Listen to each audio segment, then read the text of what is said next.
كابزي بمقصال ناي علتو تمرتي خنم مهارينا እግዚአብሔር አምላክ ንሰምዕቲ ንዓኹም ዝሰምዕ እዝነ ልቡና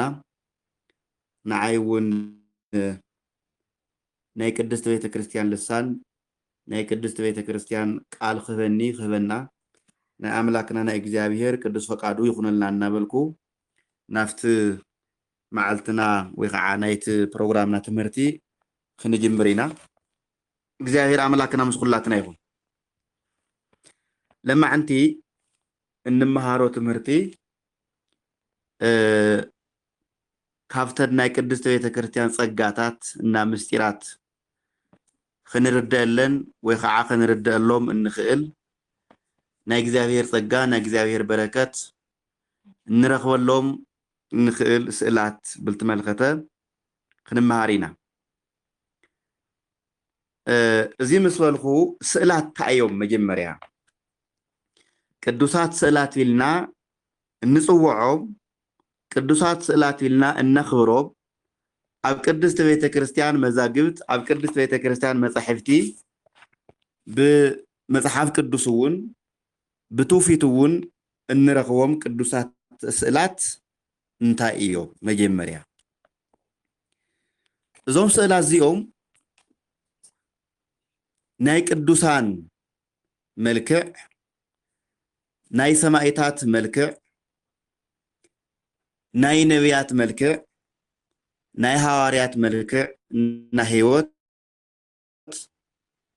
እንፈልሎም እንርዳሎም ስዕላት እዮም እዚ ትሒትና ክንሪኦ እንተለና እዩ ልኽንብል እንተለና ድማ መላእክቲ እግዚአብሔር ዘመስግኑ እግዚአብሔር ዘገልግሉ እግዚአብሔር 24 ሰዓት ቅዱስ እናበሉ በዘይ ድኻም ዘመስግንዎ መላእክቲ እንርዳሎም መንገድታት እዮም ካፍቶ መላእክቲ ደግሞ ንላዕሊ ኾፍ ልዕሊ እንተላ ስሊ ማለት እዩ እግዚአብሔር እንርዳሉ እዩ ናይ እግዚአብሔር መልክዕ ናይ እግዚአብሔር ህይወት እንርዳሉ ኣብዚያ ግን ሓደ ነገር እንርዳሉ ንግበአና ጉዳይ እንታይ እንትምኒ ናይ እግዚአብሔር መልክዕ ፈልጦ ፍጥረት የለን ምክንያቱ ኣፍቲ ዮሐንስ ወንጌል ምዕራፍ 14 ከምና ንቦ ቤተ ክርስቲያን ውን ከምት ነገርና ወልደ እግዚአብሔርን ዝነገረና ባማዩ ለእግዚአብሔር ሰሎ ግሙራ ንእግዚአብሔር ፈጽሙ ዝረአዮ ፍጥረት የለ ይብል እግዚአብሔር አብ ፈልጦ ገር ወልደ እዩ ንእግዚአብሔር ወልድ ፈልጦ እግዚአብሔር ንእግዚአብሔር መንፈስ ቅዱስ ፈልጦ እግዚአብሔር አብ እዩ ንእግዚአብሔር ክርስቶስን ማን ንእግዚአብሔር አብውን ዝፈልጦ መንፈስ እዩ እዚ ማለት እግዚአብሔር አብ ካብ እግዚአብሔር ወልድ እግዚአብሔር ወልድውን ካብ እግዚአብሔር መንፈስ ቅዱስ ክፍለይ ከም ዘይኽእል እዚ ታይዘሪና እግዚአብሔር ማንም ሰብ ማንም ፍጥረት ክፈልጦ ከም ዘይኽእል እዩ ታይዳ ቅድስት ቤተ ክርስቲያን ከመጌራያ ናይ እግዚአብሔር መልክዕ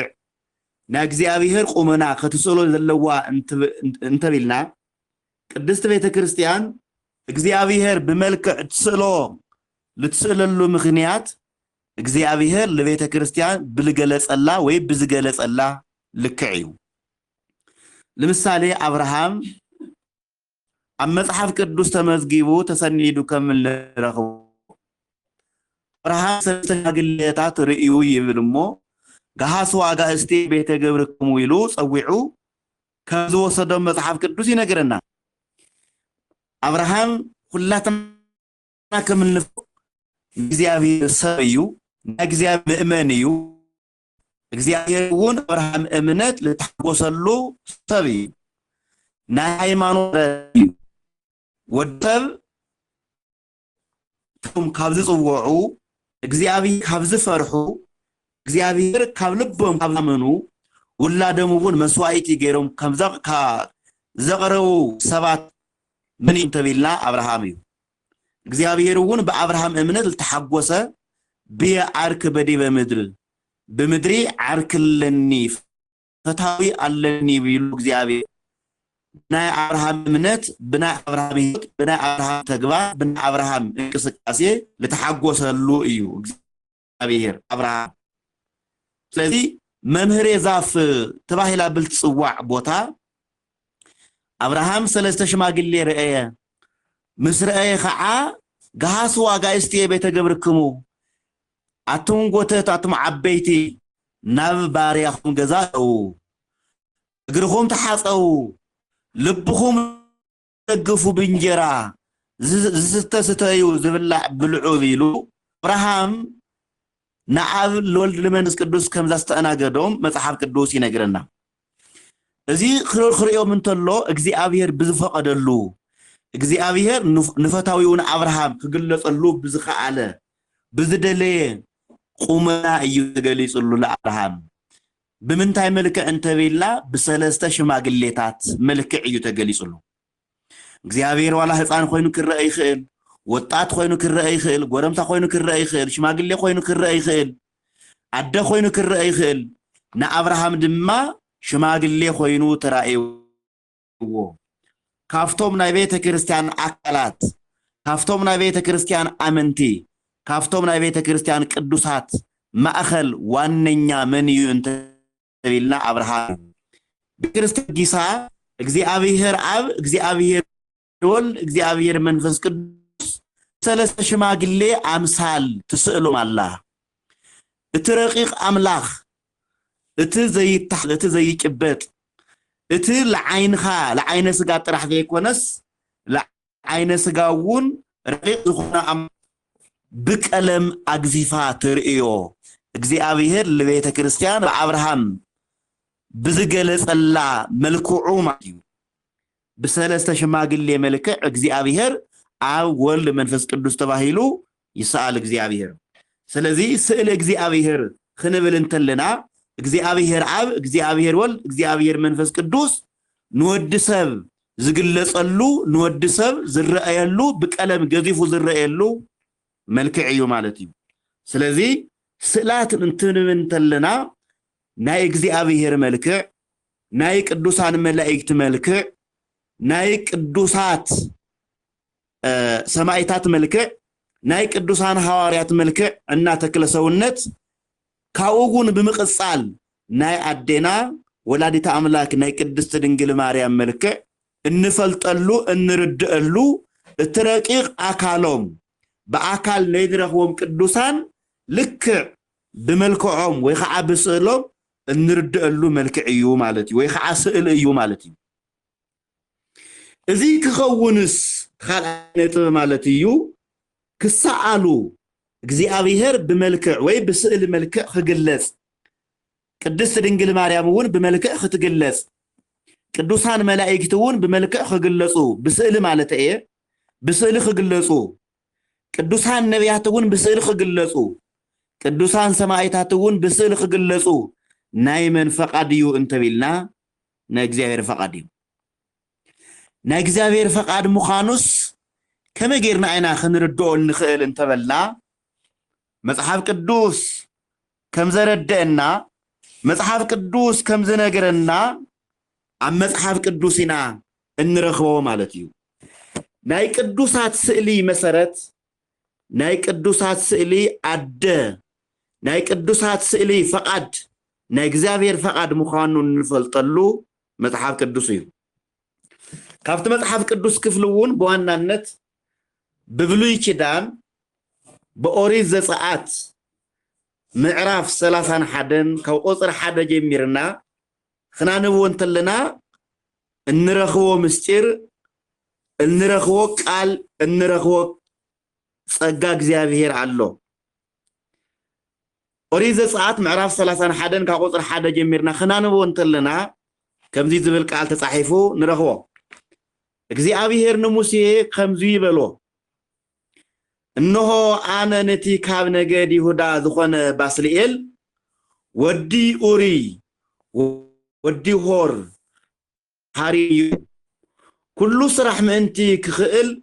بمنفسي مليئيو الله يبل እግዚአብሔር كل عين السرح زخئلو طببن مستوعالن فلطتن هيبيو الله يبل أبزي قالب ببلو أبزي أستوعلو እግዚአብሔር ناي طبب أملاخ ناي مستير أملاخ ناي تخئلو أملاخ كل زجبر أملاخ مخانو نردقلو أبز مستير زيت هاي إيو زردقنا انتبلنا ناي طبب أملاخ እግዚአብሔር نود سب طبب يقلص ملو تخئلو للو እግዚአብሔር نود سب ملو تخئلو يقلص እግዚአብሔር እቶም ቅዱሳት ስዕላት ይኹን ጥበባት ክሰርሑ ዘለዎም ሰባት እግዚአብሔር ይመርጾም መሪጹ ከዓ ናይ ጥበብ መንፈስ ይሕድረሎም እግዚአብሔር መንፈስ ቅዱስ አካሉ ሓደ ጸጋው ድማ ተሰፊሩ ተቆጺሩ ዘይወዳ አምላኽ ይሞ እግዚአብሔር ንባስልኤል ናይ ጥበብ ሰብ ገይርዎ ናይ ጥበብ ሰብ ክገብሮ እንተለ ድማ ቅዱስ መንፈሱ መሊእዎ بمنفسي مليئيو اللهو كم زبلنا مالتيو كلو عين السرح زخئلو طببن مستوعالن فلطتن هيبيو اللهو يبل እግዚአብሔር ናይ ፍልጠት አምላኽ እዩ ፍልጠቱን ወድ ሰብ ይህብ እግዚአብሔር ናይ ቅዱስ ጸጋ አምላኽ እዩ እግዚአብሔር ቅዱስ ጸጋውን ወድ ሰብ ይህብ ይዕድል ኣብ ልቦም ምስተውዓል ኣብ ልቦም ጥበብ ኣብ ልቦምና ኣብ ህይወቶም ህይወቱ ይሕድረሎም ማለት እዩ ስለዚህ ካብሉይ ኪዳን ካብ ዝነበሩ እግዚአብሔር ንጸጋ ንበረኸት ንጥበብ ዝመረጾም ሓደ ወድ ኡሪ ባስልኤል ከም ዝነበረ ምስተውዓል አድላይ እዩ ማለት እዩ ካው ብምቕጻል ወንታይብል ንሱ ከዓ በወርቅን ብብሩርን ብነሐስን ገይሩ ስራሕ ጥበብ ዝሰርሕን ኽቡር እምኒ ቀሪጹ ዘስኩዕን ዕንጸይቲ ዝጸርብን ኩሉ ዓይነት ስራሕ ጥበብ ዝገብርን ክኸውን እዩ ይብለና እንሆ ከዓ ነቲ ካብ ነገዳን ዝኾነ ኤልያብ እቲ ካልኣይ ሰብ ናይ ጥበብ ናይ ምስጢር ናይ ስዕላት ተኽእሎ ዘለዎ ሰብ ድማ ወድዳን ካብዳን ነገር ዝኾነ ልትወለደ ኤልያብ ዝበሃል ሰብ እግዚአብሔር ናይ ጥበብ ሰብ ገይሩ መሪጽዎ ኣሎ ማለት እዩ ወዲ أحسامك نعوه حجزو مريض أيو الله كل أتي زعزز حكام أنت خجبرو خع نخلهم بالحتنيات الطباب هي يوم الله يبل زي أبيهر نود سب طباب مهاو مستوعال مهاو تخلو مهاو لبهم كسفحلهم لبهم كفحلهم أنت الله زي أبيهر طباب ترك طباب እታዘይ ተጨበጥ ጥበብ ዝትጨበጠሉ ወይ ከዓ ዝትረአሉ መልክዕ ክህልዋ ምእንቲ እግዚአብሔር ንወድ ሰብ ጥበብ ከም ዝሃበ ብዝመጽሐፍ እዚ መሰረት ንርዳ ኣለና ማለት እዩ ስለዚህ እግዚአብሔር ስዕላት ክሰአሉ ፈቃዱ ምዃኑ በዚ ንርዳ ኣለና ማለት እዩ ቶም ቅዱሳት ስዕላት ክሰአሉስ ናይ መን ፈቃድ እዩ ትንብል እንተለና ናይ እግዚአብሔር ፈቃድ ምዃኑ إذا مصحف زي مسارات غيرنا نرد اللو منستير أبزي نركب كم ذلنا وخع كم نفلت مستوعد الله مخانو كلاتنا دك بيت كريستيان خنردا يجبئنا مالتيو أب خالي إدما تايبل እግዚአብሔር ንሙሴ خنغرو እንተሎ ከዛረው እንተሎ ኦሪት ዘጸአት ማለትዩ معراف عسران حمشتن كاو قصري عسران كلتن جميرهم ويخع جميرنا خنانو انتلنا او ادما نعخا خجلص الكايه يبل እግዚአብሔር ናይ ኪሩቤል ስእሊ አፍትታው ተሳኢሉ በወርቂ ተንቆጥቁጡ ተሳኢሉ ክርአ ከም ዘለዎ እግዚአብሔር ንሙሴ ነጊርዎ መጽሐፈ ነገሥት ቀደማይ ማለትዩ معراف 6 كقطر 10 كاب قطر 28 تنجميرهم منباب تخلو يخم ኦሪት ዘጸአት معراف 25 كاب قطر 17 ጀሚርካውን እግዚአብሔር በቶም ስዕላት ምኽንያት ክዛረብ ከም ዝኽእል ملخته كم زم حلالف نهزو كم زم حدر سماياوي صقاون كحدر كم زخل ابزي ينغرنا الله مالتي سلازي ابزوم نطبطات زيوم خلته نطبطات نردا لنا مالتي حدا እግዚአብሔር ጥላት ክሳአሉ ፈቃዱ መኻኑ ንርዳ ኣለና خلعي سئلات كسالو طبب خجلص ناغزير فقادو مخانو دما انغم خعنردلهم እግዚአብሔር ንወድሰብ ጥበብ መሃው እትልረቀቀ ጸጋ ኣብ ተግባር ክግለጽ ከም ዘለዎ ኣብዚ ንረዳ ኣለና ማለት እዩ እዚ መጽሐፍ ቅዱሳዊ መሰረት እግዚአብሔራዊ መሰረት ከም ዘለዎ ኣብዚ ብናቤተ ክርስቲያን ዓይኒ ብናቤተ ክርስቲያን ልቢ بنابيت كريستيان ايمرو خنردا كناستوعل يجبنا مالتيو خلاي تاريخاوي امصاصاو انتاي ايو انتبيلنا اتنا مصحف قدوس مسرت كمزلو خوينو اتنا مصحف قدوس ردي تامت مصحف قدوس سند بزخزل تردانا ايو كمزلو خوينو بتوفيت مالتون قدوس توفيتلنا وي بيت كريستيان خمل تمهرنا مالتيو بيت كريستيان كابل تقبلهم ناي هايمانوت مسرت تباهلهم كابل صوعوا حال توفيتيو توفيت مالت مجمريا كاب እግዚአብሔር አጽሉ ናብ አበው ናብላ አዳም ናብላ አብርሃም ናብላ ይስሐቅ ያዕቆብ ልተዋሃበ ቅዱስ توفيت አለው ዋላ መጽሐፍ ቅዱስ توفيታዊ መሰረት ከም ዘለዎውን ምርዳ ምስተዓል አድላይ መኻኑ ኣብዚ ክንፈልጦ ይግባእ ልጽሐፈ ቃል ኣብ መጽሐፍ ቅዱስ ተሰኒዱ ተመዝጊቡ እንረኽወለና ሙሉእ ብሙሉእ ድማ እቲ ናይ እግዚአብሔር ቃል ኣብ መጽሐፍ ቅዱስ ከምለ የተመዝገበ መጽሐፍ ቅዱስ ባዕሉ ይነግረና ኣብ ዮሐንስ ወንጌል ምዕራፍ 11 ከምልና ንበወና ከምል ንርድኦ وسو تصفى للأحدو أحدو ام ياغمرو عالم لمصحفتو يبلنات مصحف ود እግዚአብሔር ማለትም ወልደ እግዚአብሔር ዝዛረቦ ለተናገረው ቃል በሙሉ ሓደ በሓደ ኣብ መጽሐፍ ካብ ልስነት ኣብ መጽሐፍ ካብ ልጽሐፍ ነይሩ ዓለም ንትናይ እግዚአብሔር መጽሐፍቲ ኣይትኽሎን ነይራ ይብል እቶም ሊቃውንቱን ከም ዘቅመጡዎ እቶም ሊቃውንቱን ከም ዝተጠሙዎ ማለት እዩ መላእክቲ ናይ እግዚአብሔር መላእክት በሙሉኦም እልፍ አእላፋት መላእክት ማለት እዩ ወድስ ደቅ ሰባትውን በሙሉኦም ጸሐፍቲ ኮይኖም እጸዋት በሙሉኦም ብዕሪ ወይ ከዓ መጽሐፊ ኮይኖም ውቅያኖሳት ናይ ማይ አካላትውን በሙሉኦም ቀለማት ኮይኖም ናይ እግዚአብሔር ቃል ካብ ዝጸሐፍ ነይሩ ንንሕድሕዱ ተጻሒፉ ኣይምትወደእም ነበረ ይብልት መጽሐፍ ስለዚህ ኣብ መጽሐፍ ዘይሰፈረ ካብ አቦታት ሐዋርያት ካብ አቦታት ሊቃውንት ዝረኸብናዮ ቃል በቃል ማለት እዩ ንሱ ታይን ብሎ እንተቢልኩምና توفيት ንብሎ ስለዚህ توفيታዊ ቃልውን ናይ ቤተ ክርስቲያን አካል ናይ ሃይማኖታ አካል ናይ ስነ ምግባር አካል ናይ መርሒ አካል ኾኑ ምርዳ አድላይ እዩ ማለት ነው ካብዚኦም በታሪኽውን መልክዑን ንረኽዎም ማለት እዩ ቅዱስ ሉቃስ ካፍቶም ቁጽሩ ካብ 72 አርድእቲ ሓደ ዝኾነ ብቁጽሩ ማለት እዩ ከምኡ ድማ ካፍቶም 4 ወንጌላውያን ቃል ወልደ እግዚአብሔር ቃል መንግስተ ሰማያት ቃል ስላሴ ቃል ስግው ቃል ዝጽሐፈ ፍሊዝ በለ ምስጢር ዝመዝገበ በተለይ ድማ ናይ አዴታት ወንጌል ተባሂሉ ዝጽዋዕ ወንጌል ዝጽሐፈ ቅዱስ ሉቃስ ካፍቶም ናይ ሐዲስ ኪዳን ሰአልቲ ልነበሩ ሐኪማት ሁሉ ነበሩ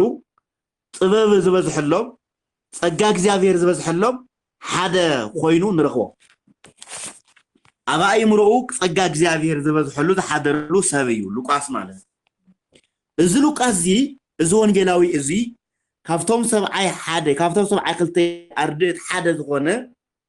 ሰዓሊ ኮይኑ ንረኽቦ ኣለና ቅዱስ ጳውሎስ እውን ከም ዝነገረና ታሪክ እውን ከም ዝነገረና ማለት እዩ ናይ ቅድስት ድንግል ማርያም ስእሊ መልክዕ ማለት እዩ ቅዱስ ሉቃስ ወልደ እግዚአብሔር ይፈልጦ በአካለ ስጋ ማለት እዩ ስግው ቃል ብትስግው ልኾነሉ አካል ቅድስት ድንግል ማርያም ጸኒሳቶ ወሊዳቶ ገንዘው ብዝገበሮ አካሉ ብዝገበሮ ምስጢሩ ብዝገበሮ ተክለ ሰውነቱ ቅዱስ ሉቃስ አጸቢቁ ንወልደ እግዚአብሔር ይፈልጦ እዩ አጸቢቁ ንቅድስት ድንግል ማርያም ይፈልጣ እዩ ይፈልጦ እዩ ክትበሃል እንተለና ግን ብክልተ መልክዕ ኢና ክንርድኦ ዘለና ሓደ ቅድስት ድንግል ማርያም እውን ፍቁር ወልዳ ኢየሱስ ክርስቶስ እውን ከመ እዩ ዝፈልጦም ትንብል እንተለና በሰለስተ መልክዑ መርአይ ይካኣል ሓደ በተክለ ሰውነቶም ይፈልጦም እዩ ተክለ ሰውነት ማለት አካላዊ ማለት እዩ መልክዑ ማለት ስጋዊ መልክዑ ማለት እዩ خلعي ኢየሱስ ክርስቶስ አምላክ ወልደ አምላክ ምዃኑ ይፈልጥ خلعي ደረጃ እዚ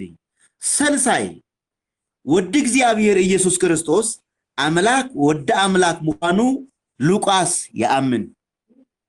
እዚኦም እዮም ተንሰለስተ ነጥሎ ዝገልጽዎ በቅድስት ድንግል ማርያም እውን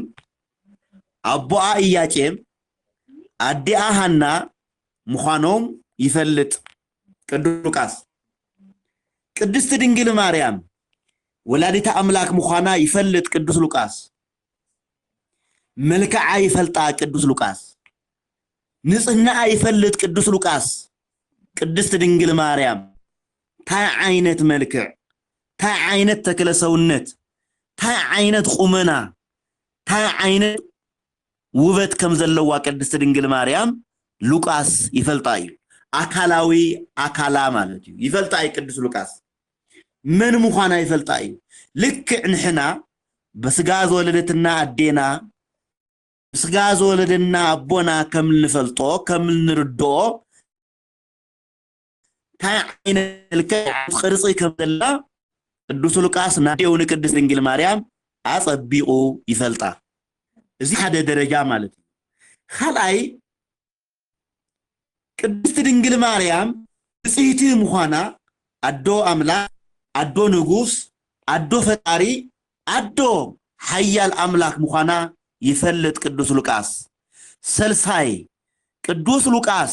ቅድስት ድንግል ማርያም አዶ አምላክ ምዃና ያአምን ቅዱስ ሉቃስ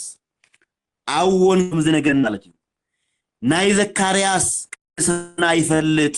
ናይ ቅድስት ማን ነው ናይ ቅድስት ኤልሳቤጥ ቅድስና ይፈልጥ ሐሮልጥ ኖም ይፈልጥ ጽድቆም ይፈልጥ ወሊሆም ጻድቃን እምንቱ በቅድመ እግዚአብሔር ይብሉ ከም ዝነገርና ማለት እዩ ከም ዘምህረና ማለት እዩ ዝጥራህ ዘይኮነስ ቅዱስ ገብርኤል እውን ካብ ሰማያት ወሪዱ ወበሳድስ ወር ተፈኖ ገብርኤል መልአክ እግዚአብሔር ሀባሃቲ ሀገር ዘገሊላ አንተ ስማ ናዝሬት ሀባሃሎት እንተስማ ድንግል ቅዱስ ገብርኤል ካብ እግዚአብሔር ተላይኹ ካብ ሰማያት ወሪዱ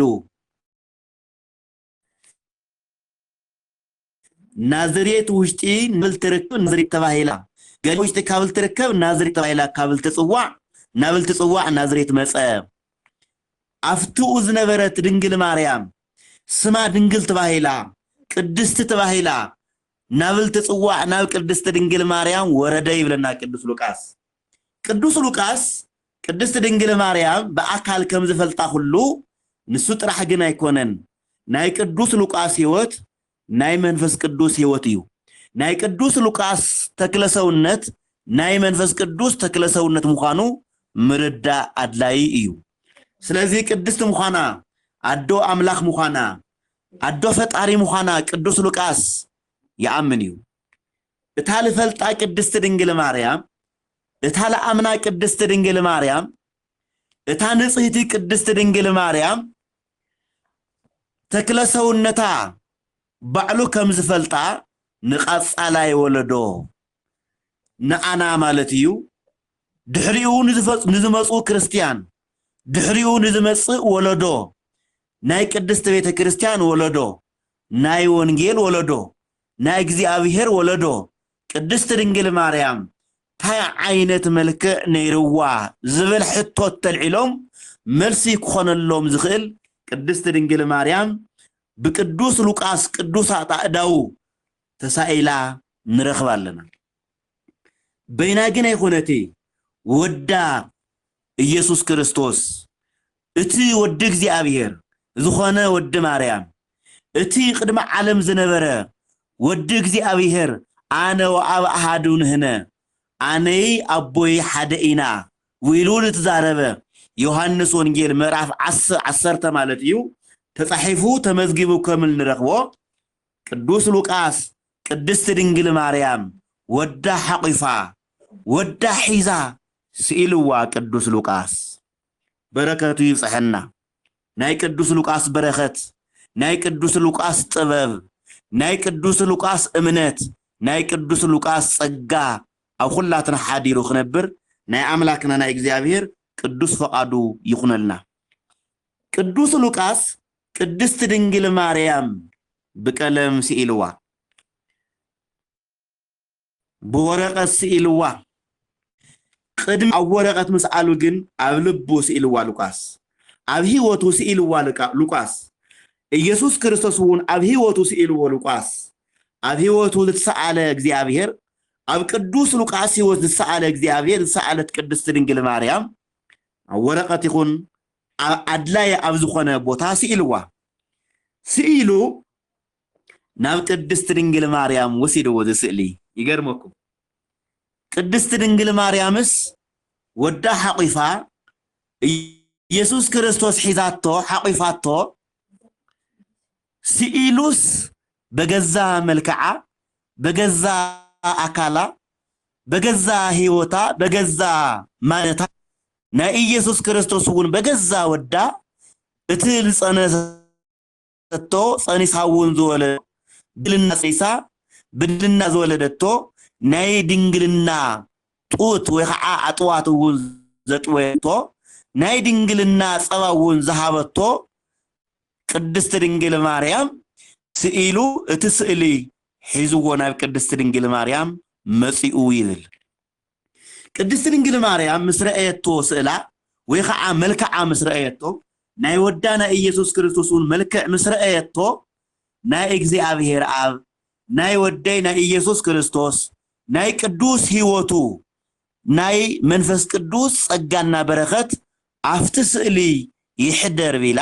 ቅድስት ድንግል ማርያም ይኹንታ ሂባቶ ንቅዱስ ሉቃስ በዚ ምኽንያት ናይ ቅድስት ድንግል ማርያም ስእሊ ምስለ ፍቁር ወልዳ ናይ እግዚአብሔር ጸጋ ናይ እግዚአብሔር በረከት ናይ እግዚአብሔር ክብሪ ሓዲሩ ወሎ ማለት ኣብዚ ክንርድኦ ዘለና ዓብይ ጸጋ እንታይ እዩ እንተቢልኩምና እቶም ናይ እግዚአብሔር መልክዕ እቶም ናይ ቅዱሳት መልክዕ እቶም ናይ ቅዱሳት አማል መላእክት መልክዕ ናይ ነቢያት ናይ ቅድስት ድንግል ማርያም ናይ ሐዋርያት ካውውን ናይ ሁሉ ፈጣሪ ዝኾነ ናይ ኢየሱስ ክርስቶስ መልክዕ ዝሰአለሉ ዝግለጸሉ ስእሊ ናይ እግዚአብሔር ናይ ጸጋ ምንጪ ምዃኑ ምርዳ አድላይ እዩ ማለት ምክንያቱ ቅድስት ድንግል ማርያም ናይ እግዚአብሔር አብ ጸጋ ናይ እግዚአብሔር ወልድ ናይ እግዚአብሔር መንፈስ ቅዱስ ማለትውን ጸጋ እግዚአብሔር አብ ጸጋ እግዚአብሔር ወልድ ጸጋ እግዚአብሔር መንፈስ ቅዱስ አፍት ስእሊ ይሕደር ቢላ ብትንጹህ ልሳና ብትንጹህ ቃላ ብት ምስ እግዚአብሔር ወዳ ዝትዘራረበቱሉ ኃጢአት ብዘይብሉ ርኽሰት ብዘይብሉ በደል ብዘይብሉ እግዚአብሔር ዘመስገነትሉ እሜዝየስ ተአቢዮ ነፍሴ ለእግዚአብሔር ወተሐሴ መንፈሴ ቢላ ብዝጸለየትሉ ወንጌል ብዛረበትሉ ወንጌል ለሆነ ኢየሱስ ክርስቶስ ብሰዓመትሉ አንደበታ ልሳና ብዛረበቶ መሰረት ናይ እግዚአብሔር ጸጋ አፍተ ስእሊ ይሐድራሉ ማለት እዩ ስለዚህ ቅዱሳት ስእላት ናይ እግዚአብሔር ጸጋ መውሆቢ ምንጪ ምዃኖም ክንርዳ ክናስተውዕል يجبئنا مالتيو سلازي كافتوم نحدث كدان سألتي ناي مجمريا سألي ناي مجمريا طببنيا قدوس لوقاس مخانو مصحف توفيتنا تاريخنا ينغرنا الله مالتي خلاي تاريخاوي امصاصاوت حدا زي مخانو تردينا اتخلعي درجاس انت ايو انت بيلنا كاتاكوم بزبحال ناي بيته كريستيان تاريخ እንርድእሉ እዩ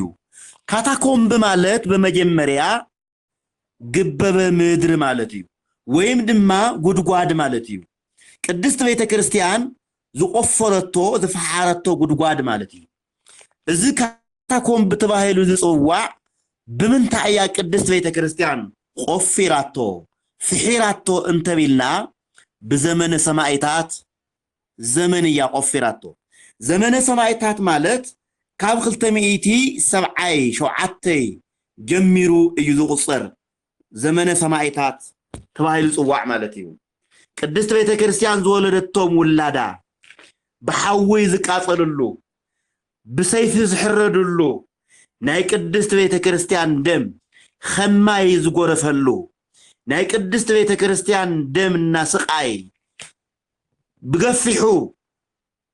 ዝፈሰሰሉ ሰዓትና ጊዜ ከምነበረ ሁላትና ንርዶ ኢና በእግዚአብሔር በምእማኖም ምኽንያት በወልድ ዋህድ በምእማኖም ምኽንያት እግዚአብሔር ከተአምኑ የብልኹምን ብዝብል ናይ ከሓድቲ ሐሳብና ተግባር ምስ አናብስቲ ክጋደሉ ምስ አናብስቲ በአናብስቲ ክብልዑ በሐው ክቃጸሉ ዝግበሩሉ ዝነበሩ እዋን እዩ ዘመነ ሰማዕታት ቢልና ንጽውዖ በሐጺሩ ናይ ቅድስት ቤተ ክርስቲያን ደም ከማይ ዝፈሰሰሉ ናይ ምእመናን ደም ከማይ ዝፈሰሰሉ ምእመናን ከም አባጊዕ ዝተሓረዱሉ ማለት እዩ ኣብዚ ብርሃን ዓለም ቅዱስ ጳውሎስ ከም ዝነገረና ልበ አምላክ ዳዊት ውን ከም ዘምህረና ወኮነ ከም አባጊዕ ዘይጠብሁ ናውደ ዓመት ከም ዝሕረዱ አባጊዕ ኮይንና ተባሂሉ ከም ዝጽዋዕ ከም ዝመስጠረ ጳውሎስ ውን ከም ዝነገረና ልበ አምላክ ዳዊት ውን ከም ዘምህረና ቅድስት ቤተ ክርስቲያን ወይ ምእመናን ማለት እየ ቅድስት ቤተ ክርስቲያን ክብል እንተለኹ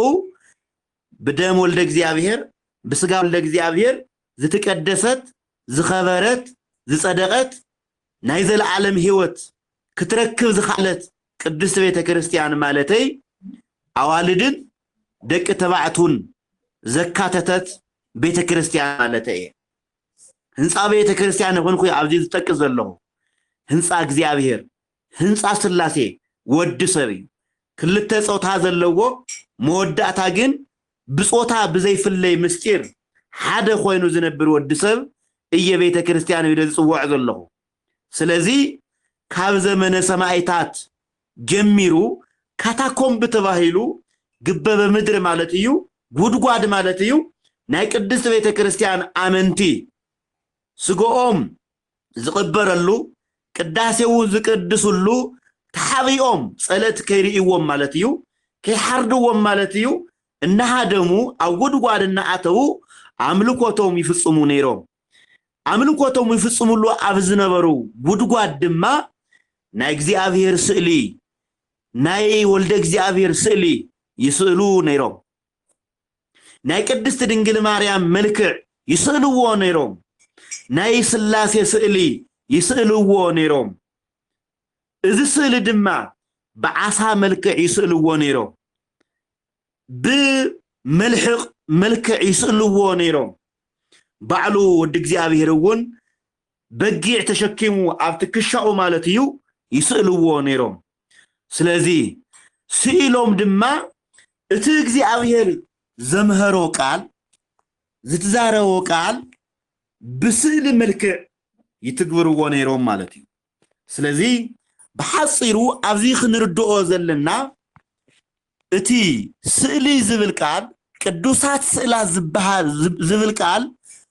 ናይ እግዚአብሔር ቃል በቀለምና በስእሊ በመልክዕ ክግለጽ እንተሎ ማለት እዩ ናይ እግዚአብሔር መልክዕ ናይ ኢየሱስ ክርስቶስ መልክዕ مالتون نايون إنجيل قال بكلام خجلس انتلو مالتي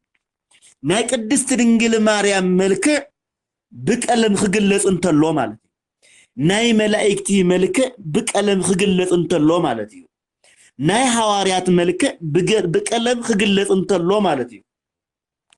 ودسب እግዚአብሔር ወድሰብ ተፈጥሮ እንተሎ ነው ዓርሱ ቀለም አለው ነው ዓርሱ ቀለም እንተለው ተባለ እንተለኸ ዓታይ ማለት እዩ ያው እግዚአብሔር አዳም ፈጢርዎ አዳም ከፈጥሮ እንተሎ ድማ ጽቦ መልካም መልክዕ ዘለዎ ገሪ ፈጢርዎ አዳም ማለት ጽቦ መልክዕ ዘለዎ ሔዋን ማለት ድማ ጽቦ መልክዕ ዘለዋ ገይሩ ይፈጢርዎም እግዚአብሔር እዚ ኸዓ ኸመይ ገይሩ ይፈጢርዎም እንተበልና ولا صعدا ولوهم ولا قيح بلوهم بزيا قدس جن كلام كم زنبروم يو ناي ملك كلام مالتي سلذي ناي اكزي ابيهر ملك اون بقدست بيت كريستيان طبب بزتوهاوم سبات او غدغاد وشتي سئلات يسالو نيروم ازي دما كاتاكوم ببيلهم سئلات ويم هولي ايكنس لتقدسو سئلات يلهم بانجليزኛ جوجل انت غيرهم مو بانترنت ويخع بدهره ገጽ بويب سايت ማለት እዩ بدنب غير يمصلهم እዩ እዚ خع እቲ ናይ ታሪክ አመጻጻኡ ከመይ ከም ዝነበረ እታ ናይ ቀደም ቤተክርስቲያን እታ ናይ ክርስቶሳዊት ቤተክርስቲያን ወንጌላዊት ቤተክርስቲያን ስላሴያዊት ቤተክርስቲያን ከመይ ገይራ እቲ ረቂቅ ናይ እግዚአብሔር ቃል بقلم اغزيفا خطريونا خطتغبرو كم زنبرت ابزي مردا ادلاي ايو مالتي زي تحد نطبي اتخالي نطبي دما ناي ኢየሱስ ክርስቶስ መልክ ሰብ ዘይ ሰአሎ መልክ እውን ከም ዝነበረ ቱፊቱውን ይነገርና መጽሐፉውን ወይ ታሪኩውን ይነገርና ይነሎ ማለት ناي ኢየሱስ ክርስቶስ መልክ ልባሃል ሰብ አብ ሶሪያ የሳተባይላል ጽዋ አብ ዝነበረት ከተማ ደጊቱ በዓል ስልጣን ኮይኑ ክነብረሉ አብ ዝነበረ እዋን ናይ ኢየሱስ ክርስቶስ ዝና ናይ ኢየሱስ ክርስቶስ ምስጢር ናይ ኢየሱስ ክርስቶስ ምሕረት ከርነት ናይ ኢየሱስ ክርስቶስ ዝሓሙድ አወሩ ብርሃን መሃው ዝጸምኡ ምስጢው زعو ملباتو زو انجابكيتو مبلاو زموتو كامك متساو ووصا سموعات نغرو ناي يسوس كريستوس ناي محرت زناو عالم دارچاك عالم دارچا يسمع نبره تباهيلو اونجل كمل تصحفه اتي اغار لتباهله هاجر ገዢ ማለትዩ ንሱ ዝናው ስለል ሰምዕ አናንያ ልባል ሰብ ናይ ስሊ ተኽእሎ ናይ ስሊ ጸጋ ስሊ ናይ መስአል ማለት እየ ከመጀመሪያ ዝረአናዮ ከምል ኤልያብና ባስልኤል ጥበብ ዝተዋሃው ስለዝነበረ ናይ ኢየሱስ ክርስቶስ መልክዕ ኢየሩሳሌም ኸይዱ እቶም ኢየሩሳሌማውያን ዝፍውሶም ዘሎ እታወታ ኢያኢሮስ 10 ዓመት ደም ይፈሳ ዝነበረት كما سمع له نعس شمونتا عمتون سيطان حقوقا ويخعا شمطا عصيف حزوا زنبرت كم زمد حنا سمع له بزوح تأمرات بزوح دنك سرحتي كم سرح سمع له وجاها عنون لمسي حميم له كم ترينزل لها مو خيدخا سئلو سئلخا أمسأ اللي ملكعو سئلخا أمسأ اللي كاو أنا كافتة حزننا كافتة حمو ولمسي كدحن يلو امينو لببلو ودسب انت امنه زي يقبللو ነገር የለይ ኢየሱስ ክርስቶስውን ከምዝ ነገርና ቦንጀን ከምዘ ምህረና ማለት እዩ ሃይማኖትከ አህይወተከ ሃይማኖትች አህይወተቺ ሃይማኖትኺ አድሂናትኪ ሃይማኖትኻ አድሂናትካ እናበለ የምህሮም ከምዝ ነበረ እዛ አባጋር ልባል ሰብውን በእምነቱ መሰረት ክድህን ይዝብል ክፈወስ ይዝብል ካብዚ ተሐዘኒ ለምጺ ክነጽህ ይዝብል እምነት አውሽጡ ስለዛ ሐዘና ስለዛ አመነ سئل خامس اللي بيلو لتمجلجليو نتتعاخي مسو زلو حنان ون يبلو ايو እንደገና ውን አናንያ ውን ይብሎ እዩ በዚያ ገድስ አናንያ ውን ወልዎ حنان ውን በልዎ ንሱ ለአኾ ይብል እቲ ወቅቲ እቲ ሰዓት ግን እቲ ሰብአይ ቀለም ሒዙ ወረቀት ሒዙ ናይ ኢየሱስ ክርስቶስ መልክዕ ንምስአል ካብ ሶርያ ናብ ኢየሩሳሌም ገስጊሱ መጽ ይብል ኢየሩሳሌምና ወይም ናይ እስራኤል ግዛትና ናይ ሶርያ ግዛት ከምዝዋሰን ተፈልጦ ቦታት እዮም ኣብ ካርታው ክትሪዎ ትኽእሉ ቀረባየን ወይ ከዓ ጎረበት ሃገራት እየን ስለዚ መጽ ኢየሱስ ክርስቶስ ድማ ኣብ ኢየሩሳሌም ወይም ድማ ፍትቀራኒዮ ተባሂሉ ዝጽዋዕ ቦታ ህዝቢ ኪቡ ዝህረ እቲ 5000 ዝኣክል ማለትም ናይ 5 ዕዳጋ ዝኣክል ህዝቢ ተኸቲሉ የምህሮ ስለዝነበረ ኢየሱስ ክርስቶስ ማለት እዩ እቲ ህዝቢ ኻቢብዎ ስለዝነበረ እቲ ህዝቢ ኣብ ማእከሎም ኣትዮም ስለዝነበሩ እቲ አናንያ ዝበሃል ሰብ ቀሪው ኢየሱስ ክርስቶስ ካዛረዎ ስለዘይኸኣለ ኣብ ልዕል እምኒ ወፂኡ ናይ ኢየሱስ ክርስቶስ መልክዕ ክስእል ሞከረ ይብልሞ ነገር ግን ኮነሉ ኣይኸኣለን ምኽንያቱ እዚ ናይ እግዚአብሔር መልክዕ ተራ መልክዕ ኣይኮነን ናይ ፍጡራት መልክዕ ኣይኮነን ናይ ዕሩቃት ሰባት ዕሩቅ ማለት ፍጡር ማለት እዩ ያው ሩቅ ብእሲ ይዝባል ኢየሱስ ክርስቶስ ሩቅ ብእሲ ስለዘይኮነ ከም አዳም ከም ኸማና ሩቅ ብእሲ ስለዘይኮነ ናይ ሩቅ ብእሲ መልክዕ ናይ ሩቅ ብእሲ ይደግማ ናይ ፈጣሪ ስእሊ ወይ ከዓ መልክዕ ክስል ናይ እግዚአብሔር ፈቃድ ከም ዘይኮነ ማለት እዩ ኣብ ሰዓዚ ኢየሱስ ክርስቶስ ናይ ኢየሱስ ክርስቶስ መልክዕ ክሰአለሉ ኣይከኣለን ዘይኸኣለሉ ምኽንያት እንታይ እዩ እንተብልና እቲ አናንያ ለተባሃለ ሰብ ናይ ኢየሱስ ክርስቶስ ታይ ምዃኑ ማንነቱ ገበረሉ ምስጢር ይዙ ጉዳይ እዚ ካው ግን ኢየሱስ ክርስቶስ ስብአይ ዝመጸ ድማ ኣብ ልዕል እምኒ ወፂኡ መልክዑ ክስእሎ ከም ዝሓሰበና ከም ኢየሱስ ክርስቶስ ምኽንያቱ ማእምረ ህወኣት ወዲ ማርያም ኢየሱስ ክርስቶስ ወዲ እግዚአብሔር ኢየሱስ ክርስቶስ ዋህድ ቢላ ቅድስ ቤተ ክርስቲያን ዝተምልኮ ኢየሱስ ክርስቶስ ማእምረ ህወኣት እዩ እምቅድመ አዳም ይአምር ግብሮ ለአዳም ከም ዝተባሃለ ናይ አዳም አምላኽ አዳም ቅድመ ፍጣሩ አዳም ሐሳብና ተግባር ይፈልጥ ነበረ ተባሂሉ ከም ዝጽዋዕ ወይ ይፈቅድ ይንግሮ ለሰብ ናይ ወድ ሰብ ባህሪው ናይ ወድ ሰብ ጸባዩ ናይ ወድ ሰብ ህሊናውን ንእግዚአብሔር ከነግርዎ አድላይ አይኮነን ምኽንያቱ እግዚአብሔር ንወድ ሰብ ይፈልጦ እዩሞ ተባሂሉ ከም ዝተነገረናና መጽሐፉን ከነገረና ናይ አናንያ ስራሕ ናይ አናንያ ተልእኾ ኢየሱስ ክርስቶስ ይፈልጦ ስለዝነበረ አባጋር ተባሂሉ ዝጽዋዕ ሰብውን ንዑልይኹ ሲሉ ከምጸሉ ከም ዝልአኾ ስለልፈልጥ ኢየሱስ ክርስቶስ ታይ ቢሉ ኢየሱስ ክርስቶስ ማይ ሃውኒ ቢሉ ማይ ሂወሞ ማይ ምስሃውዎ ገጹ ተሐጸበሞ ኢየሱስ ክርስቶስ ዓ እትል ተሐጸበ ገጹ ምንስ ታይስር ሰዓት ታይስ ቆሻሻ ሃልይዎ ግን እትስእል ክሰዓት ስለዝደለ ኢየሱስ ክርስቶስ እቲ ጨርቂ ሂወሞ እቲ ጨርቂ ድማ ናይ ኢየሱስ ክርስቶስ ገጽ ምስጸረገሉ ናይ ኢየሱስ ክርስቶስ ቅዱስ መልክዑ አፍቲ ጨርቂ ተሳኢሉ ወፂኡ ይብለና መጽሐፍ እዚ ታዊሎም ይገልጽዎ በእንግሊዝኛ ማለት እዩ the holy image not made by hands of man ቦድሰብ ኢድ ዘይተሰአለ ቅዱስ ስእሊ ናይ ኢየሱስ ክርስቶስ ስእሊ ይለው አሚጦም ወለውን ተብሊቃውንቲ ቶም ዘገብቲ እቶም ሰነድቲ ማለት እዩ ስለዚህ ናይ ኢየሱስ ክርስቶስ መልክዕ እቲ ትክክለኛ ተባሂሉ ጽዋዕ መልክዕ ቦድሰብ ጥበብ ቦድሰብ ኢድ ከም ዘይተሰአለ ገርግን ኢየሱስ ክርስቶስ በባዕሉ ምስጢር በአምራት كم زسألو سئلون نتعذب كم زهاو التاريخ نقرنا مالتي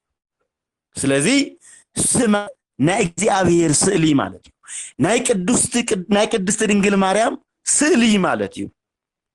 هاي مالتي بخالي ملك ناي يسوع كريستوس ناي أملاك ناي الدست دنجل مريم ملك ناي الدوسان ملائكة ملك ناي النبيات ملك ناي الدوسان ملك ناي ليك أونتي ناي سمايتاتون ملك مالتيو سئل مالت أبلبنا زلو اكزي أبيهر بكلم سئلنا مكزي أبيهر مرعي كم مالتيو أبلبنا زلا كدس مريم كلم سئلنا مرعي مالتي أدنا مرعي كم مالتيو أبونا اكزي أبيهر مرعي مالتيو إنا كدس ميكائيل مرعي مالتيو العاكنا قدوس جبريل مرعي مالتيو اتوم نبياتنا مرعي مالتيو اتوم حوارياتنا بأكا مرعي كم مالتيو اتوم سمايات سلقزي أبير دوموم زفسسو سلقزي أبير عصمت زخصو سلقزي أبير مكرا هيوت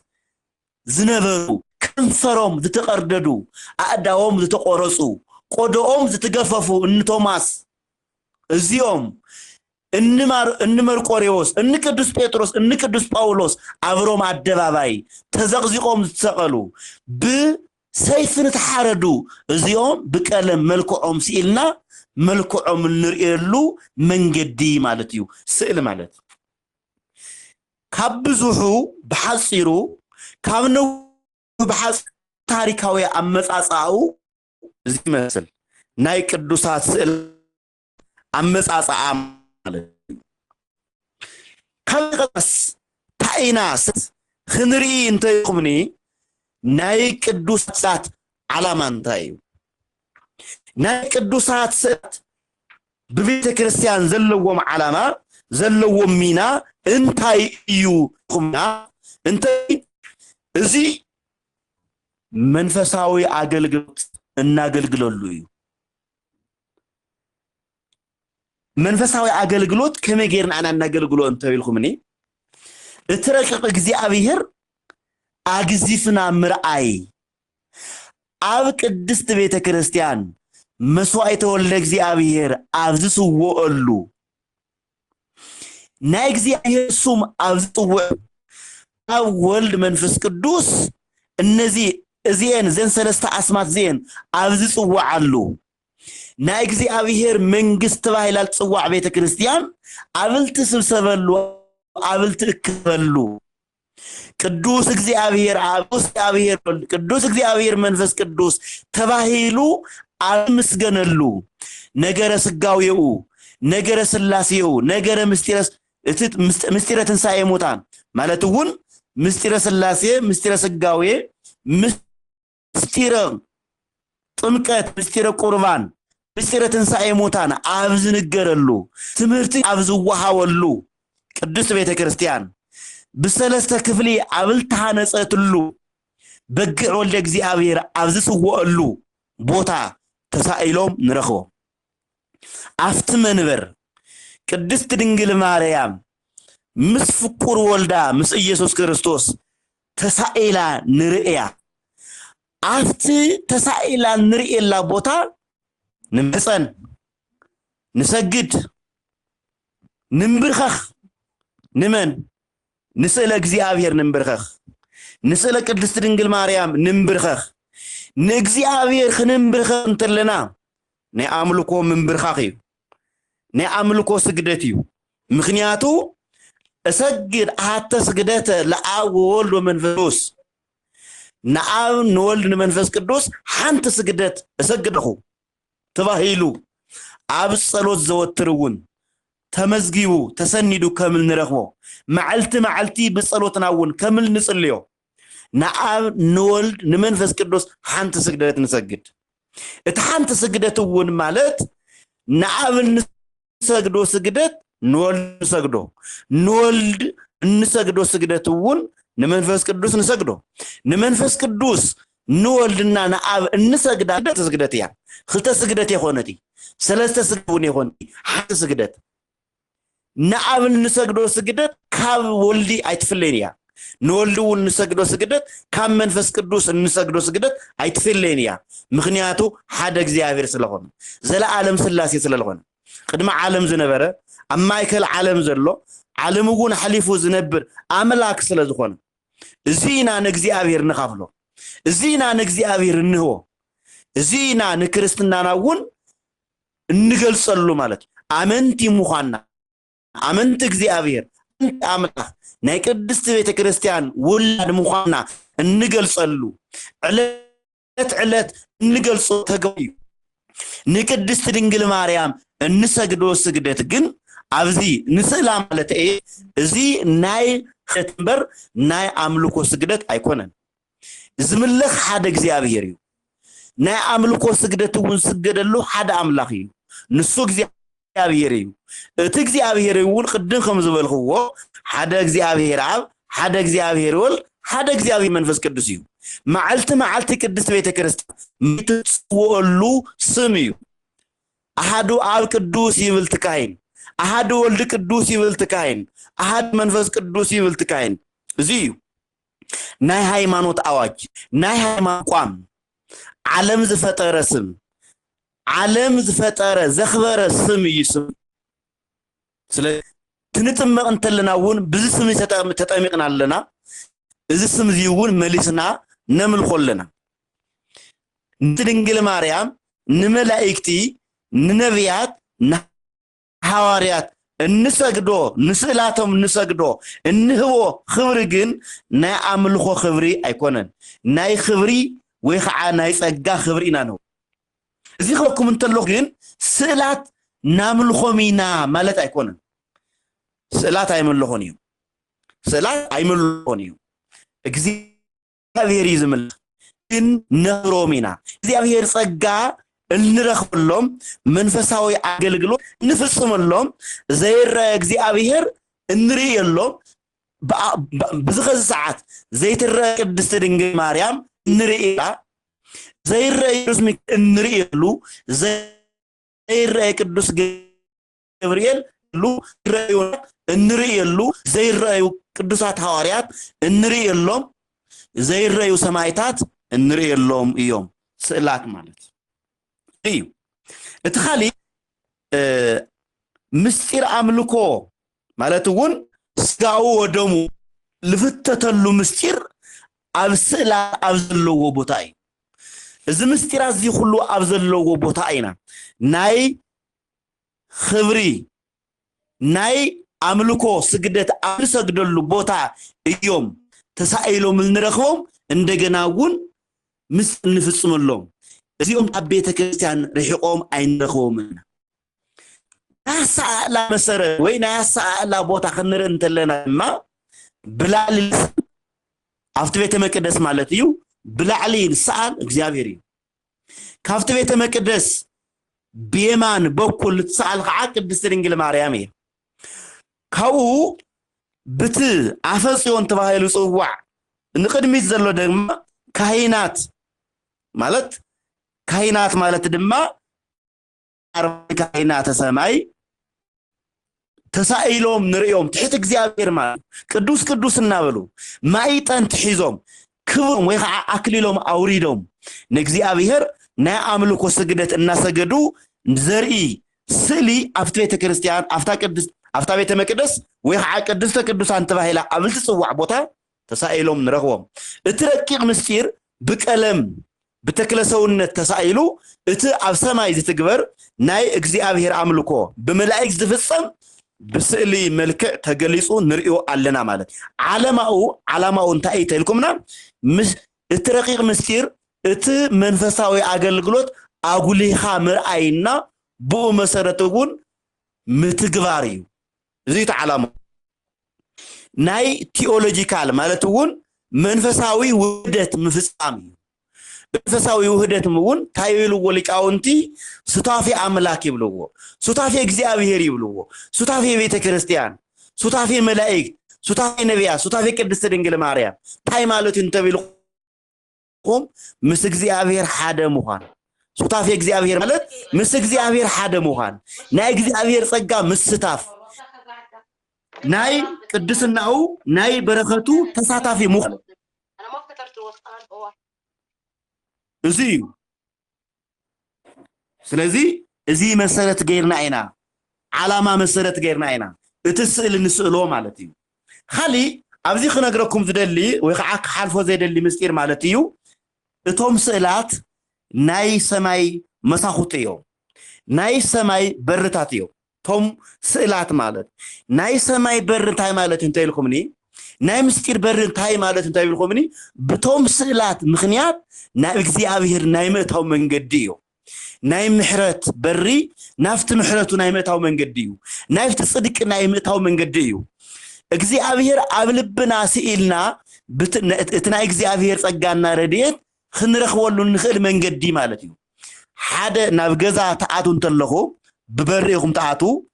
بمسكوت ويخع ببريهم ناي وشتي جزا مستير ويخع قحط خطر يلتقلوا بسأل مخنيات دما ناجزي أبير محرت ناجزي أبير شرنت اتناي برهان عالم اتناي محرت عالم نأتولو بري مالت ناي محرت بري مالت بت مسكوت ويخع بتي بر مخنيات ناجزا خمزتو بتسأل مخنياتون ناب እግዚአብሔር ይእተው ናብ ቅድስት ድንግል ማርያም ህይወት ይእተው ናብ ህይወት ይእተው ናብ ብርሃን ይእተው ናብ ምሕረቱ ይእተው ናብ ይቅርታው ይእተው ስለዚህ ስእላት ማለት ናይ ምሕረት በሪ ናይ ብርሃን በሪ ናይ እግዚአብሔር በሪ ናይ ቅድስና በሪ ምስ ቅዱሳን ሓደ ንኾነሎም ሓደ ናይ ምዃን መንገዲ እዮም እዚ እየ ክብለኩም ዝኽእል ዘምህረና زمعدنا እግዚአብሔር ክብርና ምስጋና ንዑ ይኹን ወስብሐት ለእግዚአብሔር ወለወላዲቱ ድንግል ወለመስቀሉ ክቡር ኣብዚ ወደለኹ ክብረት ይሃበለ ይቀኒለይ